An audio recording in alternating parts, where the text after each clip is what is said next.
Ulunda block ଅନ୍ତର୍ଗତ ଭଙ୍ଗାମୁଣ୍ଡା ଗ୍ରାମରେ ପ୍ରବଳ ବର୍ଷାରେ ଭାଙ୍ଗିଲା ଘର, ଅଳ୍ପକେ ବର୍ତ୍ତିଲେ ପରିବାର। ମିଳିଥିବା ସୂଚନା ଅନୁସାରେ ଜିଲ୍ଲାରେ ତୁହାକୁ ତୁହା ବର୍ଷା ଲାଗି ରହିଛି।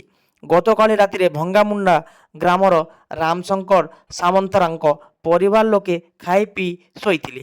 ମାତ୍ର ବିଳମ୍ବିତ ରାତିରେ ପ୍ରବଳ ବର୍ଷାରେ ଘର ଭୁଶୁଡ଼ି ଯାଇଥିଲା, ଫଳରେ ପରିବାରଟି ଅଳ୍ପକେ ବର୍ତ୍ତି ଯାଇଥିଲେ। ତେବେ ଆଜି ଦିନ ପ୍ରାୟ 12:30 ସମୟରେ ଶ୍ରୀଯୁକ୍ତ ସାମନ୍ତରାୟ ଆବାସ ଯୋଜନାରେ ସାମିଲ କରିବା ପାଇଁ ଦାବି କରିଛନ୍ତି। ନମସ୍କାର, ମୁଇଁ ରାମଶଙ୍କର ସାମନ୍ତରା, ଭଙ୍ଗାମୁଡ଼ା କଲାପଥର ଯିବି। ମୋର ଘର ଦେଖୁନ୍ ଗଲା ବର୍ଷାରେ ସବୁ ମାଡ଼ି ବଇଛେ। ଆମେ ଭିତରେ ଶୋଇଥିନୁ, ଖଟ ବର୍ତ୍ତମାନ ବି ଅଛେ। ଆଜବେଷ୍ଟର ଛୁଆଁ ହେଇଥିଲା। ତଲୁ ମାଡ଼ି ବଇବାର ଫଳରେ ଭିତରେ ଯଦି ମାଡ଼ି ବଇଥାଇତା ଆମର ପ୍ରାଣ ଯାଇଥାଇତା, କିନ୍ତୁ ବାହାରକେ ମାଡ଼ି ବସବାର ଲୋକ ଆମର ପ୍ରାଣଟା ବଞ୍ଚି ଯାଇଛେ। କିନ୍ତୁ ଆଜବେଷ୍ଟର ଆଉ ଟିଣ ଛୁଆଁ ହେଇଥିଲା ମିଶିକିରି, ସେଥିର୍ଲାଗି ଘରଟା ଆମେ କେହି କିଛି ନାଇଁ ହେଇଗଲା।